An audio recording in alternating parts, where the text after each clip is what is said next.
व्यापारी जीएसटी के छापे से नाराज नहीं है।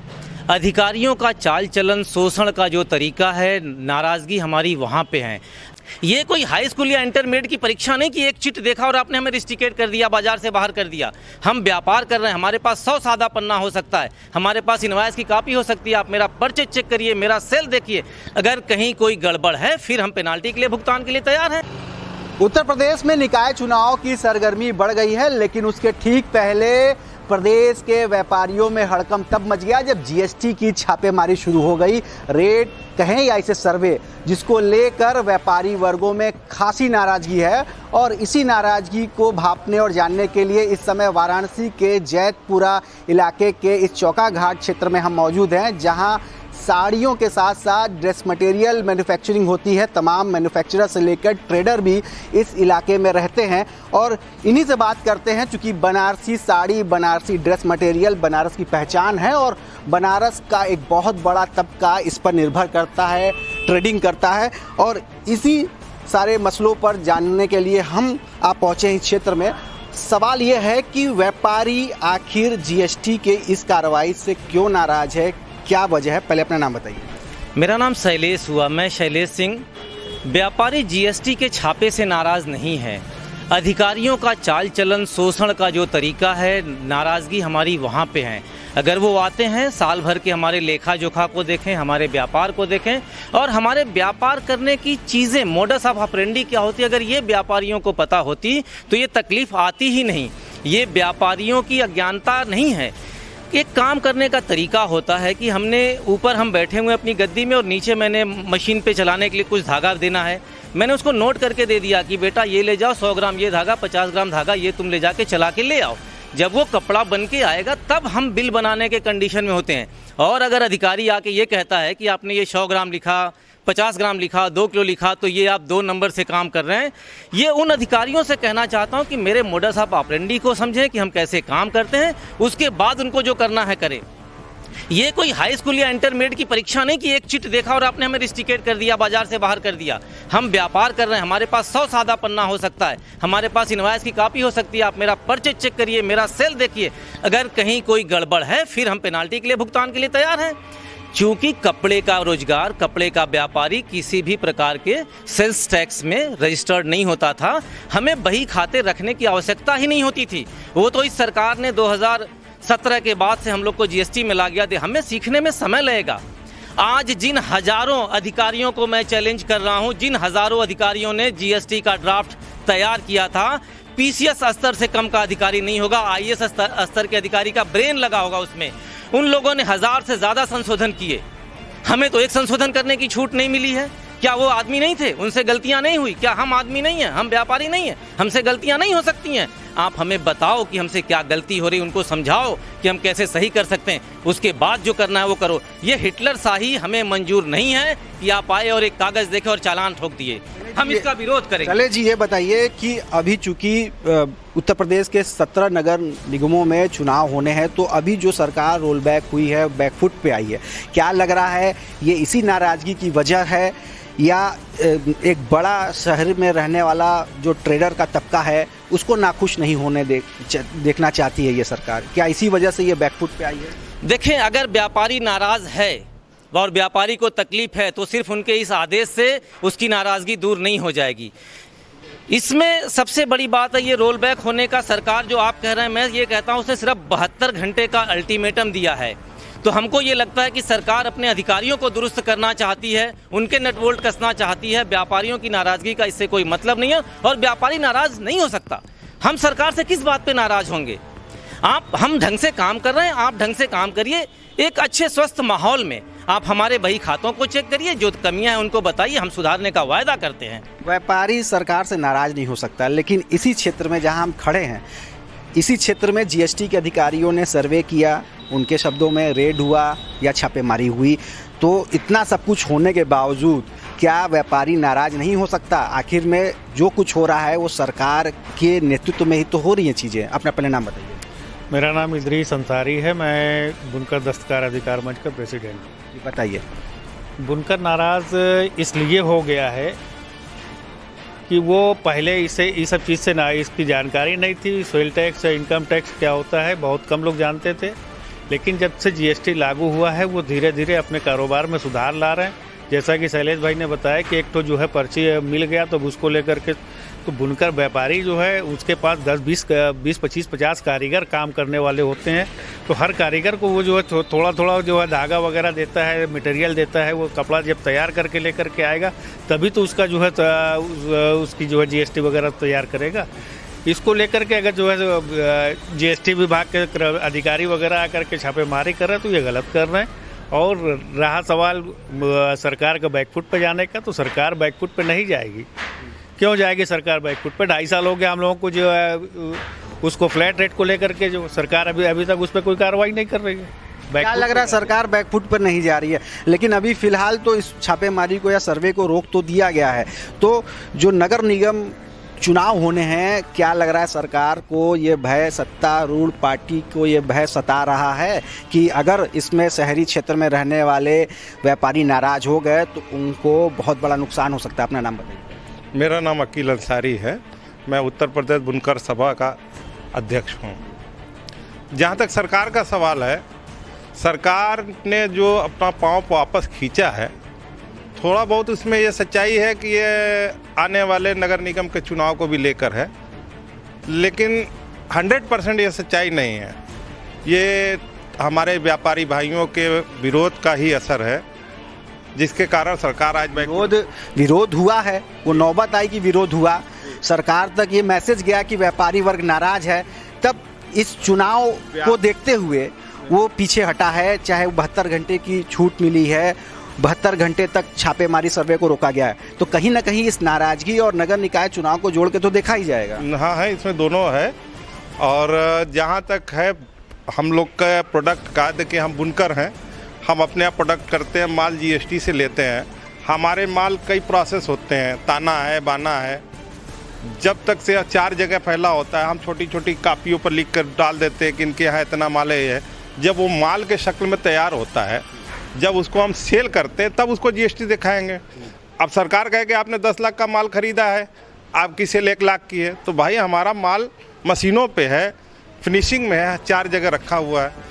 और इसको लेकर जीएसटी के अधिकारी जिस तरीके का व्यवहार कर रहे हैं, जिस तरह का डरा धमका के, हैरिस करके, पेनाल्टी का डर दिखा के, हवा बना के, एक हवा बनाया गया सारे अधिकारियों को डराने के लिए, और उनको जमकर डराया गया। अधिकारियों का रवैया इतना खराब था कि अधिकारी डरा रहे हैं, शोषण कर रहे हैं, धमका रहे हैं, जिसकी वजह से ये सारी युवाओं की स्थिति पैदा हुई। लेकिन अब थोड़ी बात राजनीति करते हैं। एक तरफ केशव प्रसाद मौर्य कहते हैं कि इस पर राजनीति नहीं होनी चाहिए। पहले जो गुंडों की सरदार थे वो इस तरह की चीज़ें करते थे, पहले की समय में देखा गया। वहीं अखिलेश यादव कह रहे हैं कि सारे जो व्यापारी वर्ग है, जितने संगठन हैं, उनको एक साथ आने की ज़रूरत है, वो लामबंद कर रहे हैं।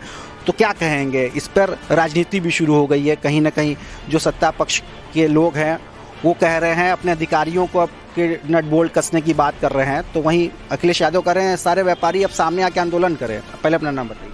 सर, मेरा नाम अकरम अंसारी है और मैं यहाँ पे कोई राजनीति की बात नहीं करूँगा, क्योंकि हम बुनकर हैं, हम कपड़े बनाते हैं, हमें एक ऐसा रोज़गार चाहिए, हम ऐसा रोज़गार कर रहे हैं जिससे हमें राजनीति से दूर दूर तक कोई वास्ता नहीं है। हम एक लघु उद्योग चलाते हैं, कपड़े को बुनते हैं।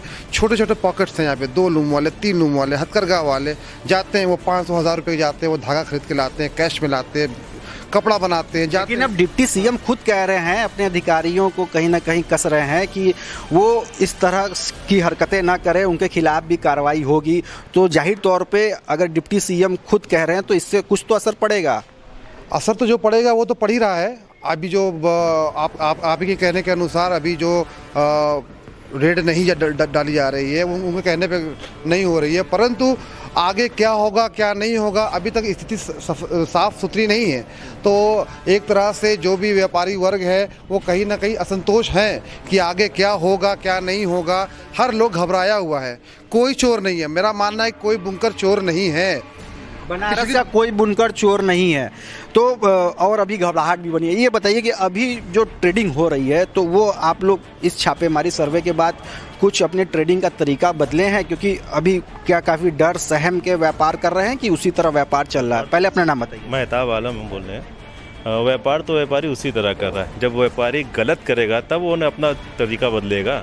आपको करना क्या है, पहले तो अधिकारी को ये बताना चाहिए कि हमें कैसे करना है। हम तो अभी जीएसटी में जैसे अभी 2017 से लागू हुआ है, तो जैसे जैसे व्यापार अपना संशोधन कर रही है वैसे वैसे हम सही करते हैं। 3 महीने पहले बात मालूम होता है कि ये चीज़ होने वाला है, उसका तरीका 3 महीने के बाद फिर वो चेंजिंग हो जाती है। तो जीएसटी में चेंजिंग इतनी ज़्यादा होती है कि व्यापारी आज ये कुछ करता है, कल 3 महीने के बाद फिर कुछ करता है। एक सिस्टम बनना चाहिए कि हाँ ये अब ऐसे ही करना है अपने को।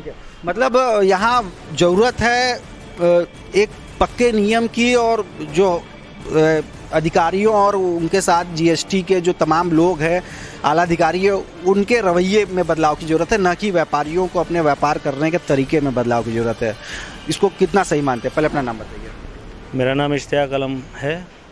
और अब देखिए, इसमें हम कोई मशवरा देने की पोजीशन में तो है नहीं। हम लोग एक साड़ी बनाते हैं और साड़ी का जो व्यापार है अभी तक तो ऐसे चल रहा था कि हम रेशम की साड़ी बनाते हैं, जिसमें डेली का बेसिस पे होता है कि हमसे व्यापारी कहते हैं कि ग्राहक आया है 4 साड़ी पहुंचा दो, कोई कहता है 6 साड़ी पहुंचा दो, कोई कहता है 10 साड़ी पहुंचा दो। तो अब वो एक गद्दी पे गई, वो उस गद्दी वाले ने दिखाया, उसने कहा अच्छा नहीं चाहिए, वो दूसरी गद्दी पहुंचा दिया। एक दिन में वो साड़ी 5 जगह राउंड होती है। तो अब इसको अधिकारी आके हमको बताएं कि वो 5 का हम बिल बनाएंगे, फिर उसको रिटर्न दिखाएंगे, फिर बिल बनाएंगे, फिर रिटर्न दिखाएंगे। वो तो सैंपल में गई, रास्ते में अगर हमने कच्चा बिल बना दिया तो पकड़ गए कि माल 2 नंबर का हो गया। पक्का बिल बना दिया तो उसको पहले इनपुट दिखाएं, फिर उसको विड्रॉ दिखाएं, फिर मतलब ये कैसे हम करेंगे? वो हमको रास्ता तो बताएंगे ना। बहुत बड़ा अभी कन्फ्यूजन बना हुआ है। तो ये इस कन्फ्यूजन के बीच में क्या लग रहा है, जिस तरह से चुनाव आते हैं जाते हैं, तो आप लोग की जो ये दिक्कतें हैं, परेशानियां हैं, मुद्दे हैं, क्यों नहीं सरकार इस तक ये बात पहुंच रही है? नगर निकाय चुनाव भी है और अभी फ़िलहाल इस पर रोक लगी है छापेमारी पे और ये सर्वे की कार्रवाई पे। तो क्या लग रहा है, सरकार कुछ सोची है इस विषय में, बैकफुट पे आई है कि कहीं ना कहीं एक बड़ा तबका नाराज़ हो सकता है, वोट बैंक जो है उनका वो कहीं ना कहीं हाथ से निकल सकता है? इसको लेकर अभी फ़िलहाल इस चीज़ों पर रोक लगाई है। सर, एक मुहावरा है कि आदमी वही सुनता है जो सुनना चाहता है। अगर आप किसी की नज़र में बुरे हैं तो आप जितने भी अच्छे हो जाएं, अच्छे नहीं हो सकते, और अगर अच्छे हैं तो जितना भी बुरा काम करेंगे वो बुरा नहीं होगा। अगर सरकार की नज़र में ये है कि बुनकर चोर है तो हम जितना भी अच्छा काम करें, लेकिन जिस दिन उनके दिल में हमदर्दी हो जाएगी कि बुनकर है, इसका शोषण नहीं होना चाहिए, इसकी मदद करनी चाहिए। सूरत में हो रहा है ना, उनकी मदद कर रहे हैं, इंफ्रास्ट्रक्चर है, अहमदाबाद में हो रहा है, साउथ में हो रहा है। अभी हमारी किस्मत नहीं जागी है, जिस दिन जागेगी तो सरकार को भी होश आ जाएगा कि नहीं नहीं ये भी बुनकर हैं, इनको भी मदद करनी चाहिए, इनको इंफ्रास्ट्रक्चर देना चाहिए, इनको सहूलियत देनी चाहिए। सहूलियत देंगे, इंफ्रास्ट्रक्चर देंगे, सब्सिडीज़ देंगे। अभी नहीं है, लेकिन अपनी किस्मत तो भरोसा है सर, जिस दिन जागेगी हो जाएगा। नगर निकाय चुनाव है, क्या लग रहा है ये जो अभी चीज़ें फ़िलहाल फौरी तौर पर राहत दी गई है, क्या लग रहा है इसकी वजह नगर निगम का चुनाव है? पहले अपना नाम बताइए। मेरा नाम ज़िशान आलम है। बात तो सही है कि इलेक्शन का टाइम है तो गवर्नमेंट इस टाइम हो सकता है होल्ड करके चेक करे, क्योंकि गवर्नमेंट बार बार चीज़ें चेक करती है कि कितना करंट दे के क्या रिएक्शन आ रहा है, कितना नहीं आ रहा है। और बहुत सारे मूवमेंट हमने इस गवर्नमेंट देखा है कि काफ़ी चीज़ें वो लोग बिना सोचे समझे इम्प्लीमेंट कर देती है, फिर बाद में वो रोड पे चेक करते हैं कि क्या इसका रिएक्शन आता है। जैसे साइंटिस्ट लोग होते हैं, पहले कोई दवा बनाते हैं तो पहले वो सारा चीज़ एक्सपेरिमेंट हो जाता है लैब के अंदर, लेकिन यहाँ पे एक्सपेरिमेंट सीधा सीधा हम ही लोगों के ऊपर होता है।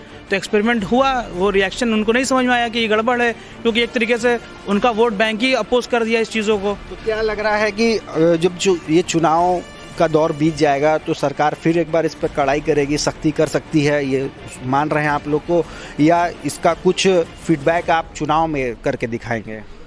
वो तो देखिए डिपेंड करता है कि उस टाइम क्या होगा, लेकिन अगर हो सकता है गवर्नमेंट को ही खुद समझ में आए कि नहीं इससे कोई फ़ायदा नहीं है, क्योंकि चीज़ें इतने दिन से नहीं हुई, अचानक से ये चीज़ें हुई और बार बार जीएसटी में चीज़ें वो लोग खुद इम्प्लीमेंट और चेंजेस और करेक्शन करते रहते हैं। तो पहले वही सारा चीज़ पहले बार सही हो जाए कि हाँ जीएसटी को हमको किस तरीके से पब्लिक के ऊपर इम्प्लीमेंट करना है, तब जाके फिर वो उस तरीके से चेक करना स्टार्ट करें हम लोगों को।